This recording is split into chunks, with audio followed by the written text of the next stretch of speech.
Muy buenas. Hoy vamos a hablar sobre el tema de angiografía con fluoroceína o comúnmente conocido también como AGF. Un examen diagnóstico muy útil dentro de oftalmología. Como introducción, entonces el estudio y diagnóstico de ciertas patologías de la retina, de la mácula y de coroides se han visto que se ha revolucionado con la llegada de este método diagnóstico, que es la geografía con fluoroceína del fondo de ojo. Es una herramienta útil de diagnóstico y seguimiento del tratamiento de enfermedades vasculares y maculares de la retina, ¿no? Aunque la retina puede examinarse fácilmente mediante oftalmoscopía directa e indirecta o con lámpara hendidura, la angiografía con fluoroceína nos va a dar proporcionar una valiosa adición a estas técnicas. Durante los últimos 40 años se ha utilizado con éxito en muchos estudios de investigación, en ensayos clínicos y su utilidad y su popularidad han ido aumentando con el desarrollo de cámaras de fondo de ojo, de retina de alta calidad, imágenes digitales y filtros fotográficos. Ahora es posible obtener una geografía de alta resolución de la retina y de la coroides. Bueno, como de la historia, esta técnica de fluoroceína intravenosa para evaluar la circulación ocular se introdujo hace 40 años por McLean y Maumini, que describieron la observación directa del tinte y características con biomicroscopía y oftalmoscopía con lámpara de hendidura.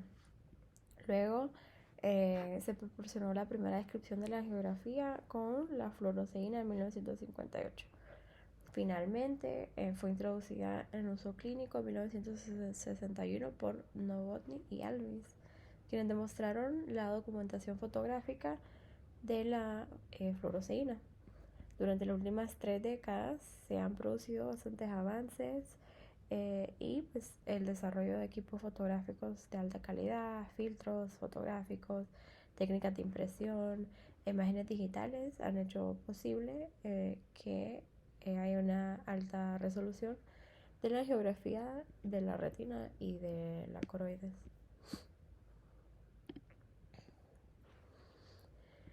Entonces, dentro de los principios básicos, el principio básico de la fluoroceína se basa en la comprensión de la luminiscencia y de la fluorescencia. La luminiscencia es la emisión de luz de cualquier fuente que no sea la alta temperatura. Cuando la energía luminosa se absorbe en un material luminiscente, unos electrones se elevan a un estado de mayor energía. Luego se produce una desintegración espontánea de estos electrones hacia sus estados de energía más bajos. Cuando esta decadencia ocurre en el espectro visible se llama luminiscencia.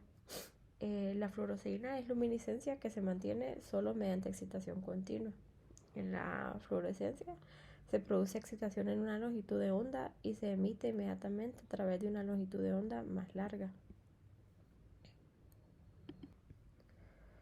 La fluoroceína sódica es un hidrocarburo cristalino de color rojo anaranjado con un peso molecular bajo y se difunde fácilmente a través de la mayoría de los fluidos corporales y a través del acurio capilar, pero no se difunde a través del endotelio vascular de la retina ni del epitelio pigmentario.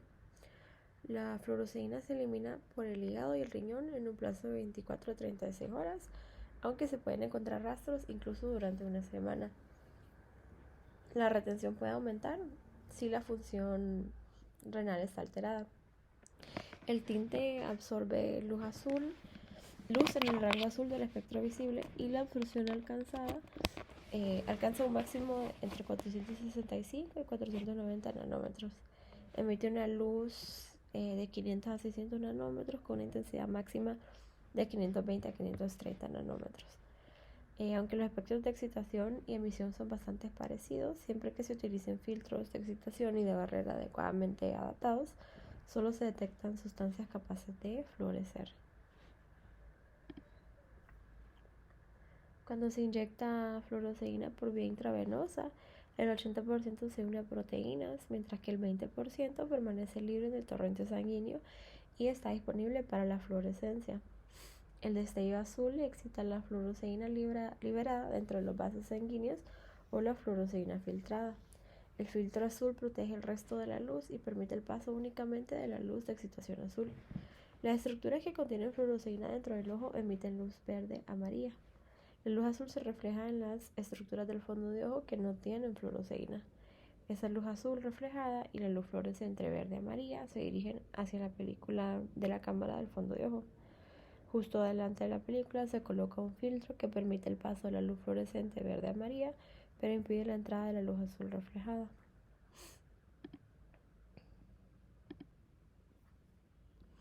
Dentro de las técnicas y el equipo necesario, los materiales para la angiografía sería una cámara de fondo de ojo, una aguja de calibre 23, una jeringa de 5 ml, solución de fluoroceína, una aguja de calibre 20 para extraer el tinte, un apoyabrazo para inyección de la fluoroceína, torniquete, alcohol, vendaje y un equipo de emergencia estándar.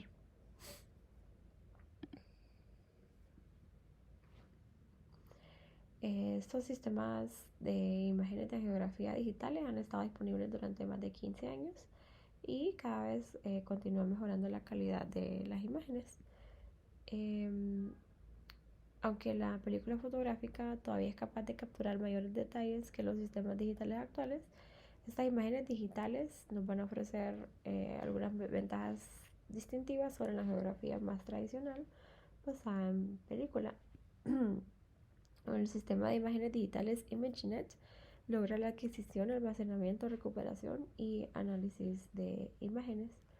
Estos sistemas de imagen también incorporan una gama de programas que mejoran la imagen, mejoran la nitidez, el color, el contraste y pues pueden ser de gran ayuda a la hora de evaluar con precisión o a la hora de necesitar revisar con mayor detalle ciertas patologías difíciles. Para una fotografía fácil y precisa, se proporcionan cámaras digitales que tienen puntos de alineación que proporcionan una fácil confirmación de la distancia de trabajo y van a ser más útiles para el posicionamiento previo a la inyección.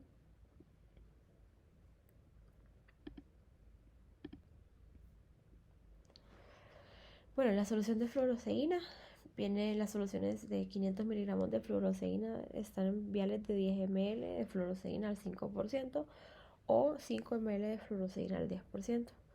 O también hay disponibles de 3 ml de solución de fluoroceína al 25%, que serían 750 miligramos. A mayor volumen aumenta el tiempo de inyección. A menor volumen queda más fluoroceína en el espacio muerto entre el brazo y el corazón. Por lo tanto, generalmente se prefieren 5 ml de solución de fluoroceína al 10%, o sea, el de 500 miligramos. Y ese espacio venoso muerto entre la mano o la vena anterior cubital y el corazón puede ser de 5 a 10 ml, lo que va a provocar un flujo lento o reducido de la fluoroceína hacia la circulación central. Esta fluoroceína se puede lavar con 5 a 10 ml de solución salina normal.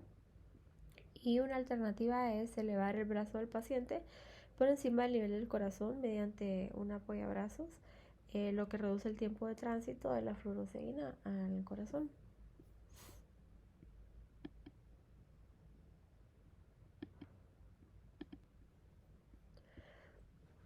Dentro de lo más importante de los efectos secundarios y las complicaciones es conocerlas, saber que hay diferentes tipos de reacciones adversas. Estas reacciones adversas a la angiografía con fluoroceína intravenosa varían de leves a graves. Las reacciones leves, que son 1 de cada 20, se clasifican como aquellas con efectos transitorios que se resuelven completamente sin requerir algún tratamiento específico. Estos efectos secundarios más comunes serían los náuseas y los vómitos. Después tenemos las reacciones adversas moderadas. Estas ya son 1 de cada 63. Aquí se dice que son moderadas cuando requieren intervención médica y la mayoría tienen una buena recuperación. Estos van a incluir prurito, urticaria, síncope, tromboflebitis, y necrosis tisular local. Y luego las reacciones graves, que van a ser una en cada 1900 pacientes, son aquellas que van a requerir una intervención intensiva con una recuperación variable y en ocasiones podrían ser mortales. Incluyen edema laringio, broncoespasmo, anafilaxia, choque, infarto de miocardio, paro cardíaco y convulsiones.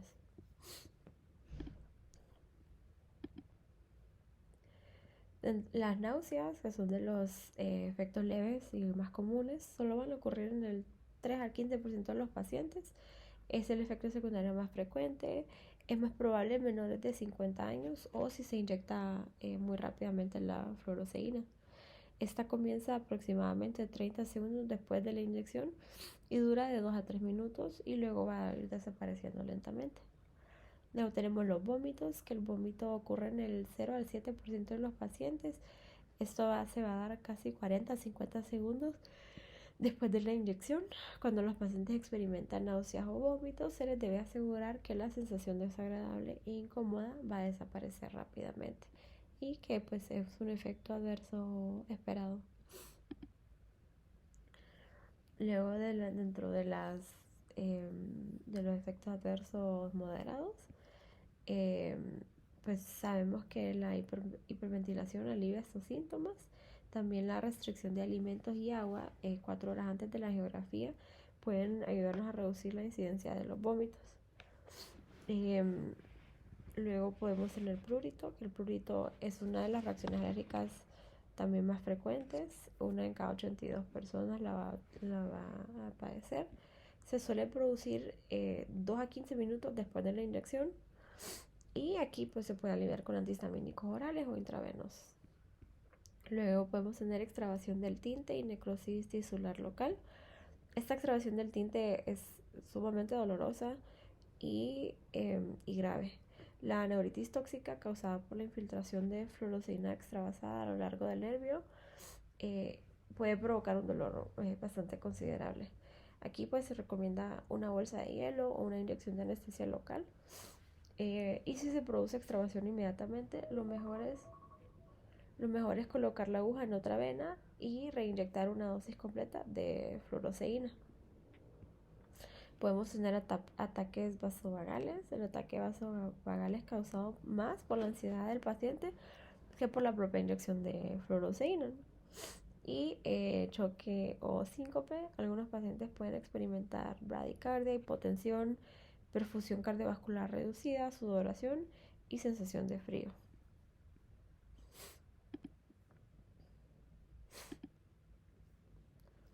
Ahora, la anafilaxia. La anafilaxia por fluoroceína puede variar desde urticaria hasta hemalaringio, broncoespasmo o colapso cardiovascular. La urticaria puede ocurrir 2 a 15 minutos después de la inyección de fluoroceína, aunque la urticaria suele desaparecer en unas pocas horas. Se puede administrar por vía intravenosa un antihistamínico como el clorhidrato de difenilhidramina para obtener una respuesta inmediata. Pueden producirse reacciones graves que afectan al sistema nervioso.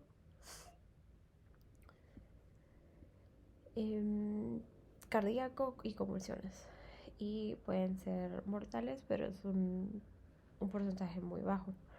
Realmente no se conocen contraindicaciones para las inyecciones de fluoroceína, incluidos los pacientes con antecedentes de enfermedades cardíacas, arritmias cardíacas o marcapasos cardíacos. Sin embargo, el tinte debe usarse con precaución o evitarse en pacientes con insuficiencia renal avanzada o en pacientes con antecedentes de alergia a medicamentos. También es posible que se requieran pruebas intradérmicas de fluoroceína sódica diluida en pacientes con antecedentes de alergia a medicamentos o reacciones cruzadas. Aunque no ha habido informes de complicaciones fetales por las inyecciones de fluoroceína durante el embarazo, la práctica actual es realmente evitar la angiografía en mujeres embarazadas, especialmente si están en el primer trimestre.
tenemos la primera fase, que es la fase prearterial. Aquí los vasos coroideos más grandes y los coriocapilares comienzan a llenarse de tinta. La fluoresceína suele aparecer aproximadamente un segundo antes en la circulación coroidea que en la circulación retiniana. La fluorescencia coroidea temprana es débil, irregular y dispersa de manera irregular por todo el fondo de ojo posterior. Está intercalado con islas dispersas de llenado retrasado de la fluoresceína. Cuando estas áreas adyacentes de llenado y falta de llenado coroideo son bastante distintas, se encuentra un patrón denominado coroideo parcheado. En los siguientes 10 segundos, debido a la extrema fluorescencia coroidea, la geografía se vuelve muy brillante.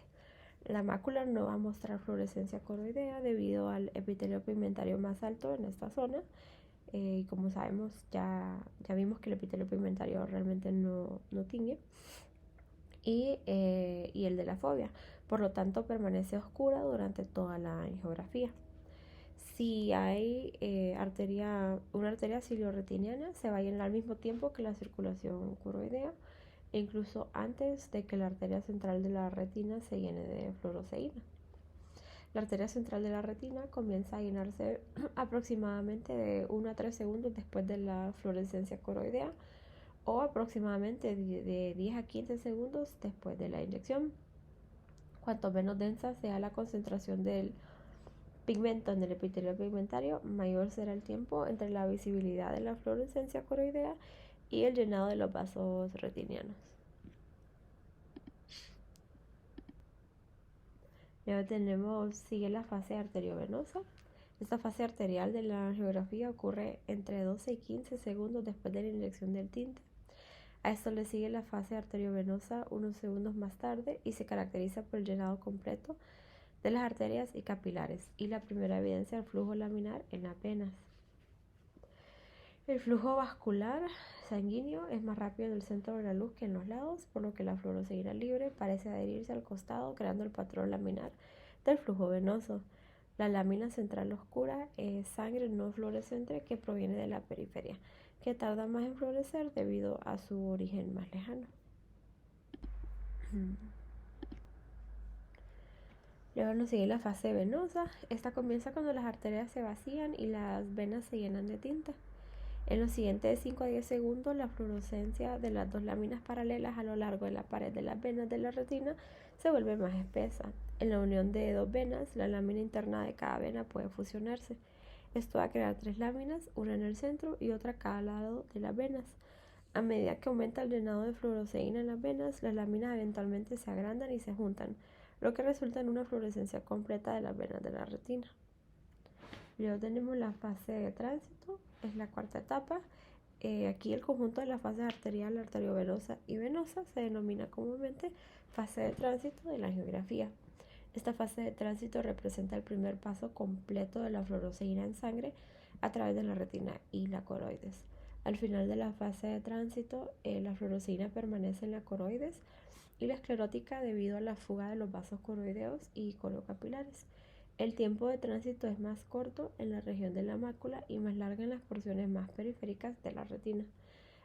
Aproximadamente 30 segundos después de la inyección, la primera descarga de fluoresceína en alta concentración comienza a evacuarse de las circulaciones coroidea y retiniana.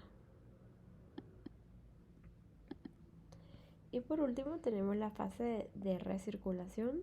Durante esta fase, la fluoresceína en una concentración más baja continúa pasando a través de la circulación del fondo de ojo.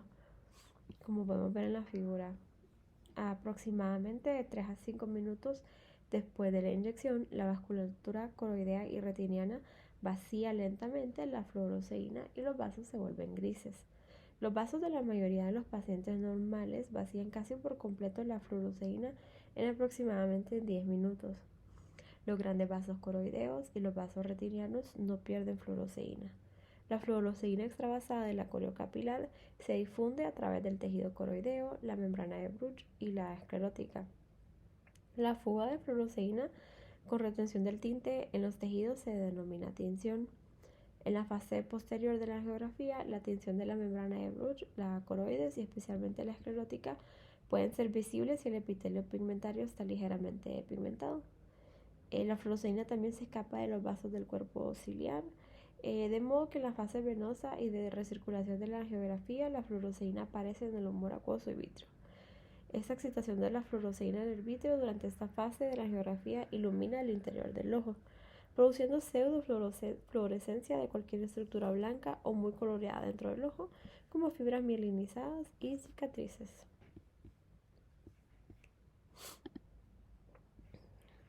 Y ya para terminar, esta fluorescencia, la angiografía de la fluorescencia puede tener una fluorescencia normal, que puede ser hipofluorescencia o una hiperfluorescencia. La hipofluorescencia sería una reducción o una ausencia de una fluorescencia normal, mientras que una hiperfluorescencia es una fluorescencia normalmente excesiva. Las causas de la hipofluorescencia serían una hiperfluoresceína bloqueada y un defecto de llenado vascular. La fluorescencia bloqueada sería por una disminución de la presión, por una reducción o ausencia de fluoresceína retinana coroidea normal debido a una barrera de tejido líquido ubicada anterior a la circulación retiniana o coroidea respectiva. Y en la hiperfluorescencia serían áreas anormalmente blancas en la impresión positiva de una angiografía, y las posibles causas serían una fluorescencia previa a la inyección, fluorescencia transmitida, vasos anormales o una fuga. Y muchas gracias. La bibliografía es del Diagnostic Procedures in Ophthalmology, capítulo 12.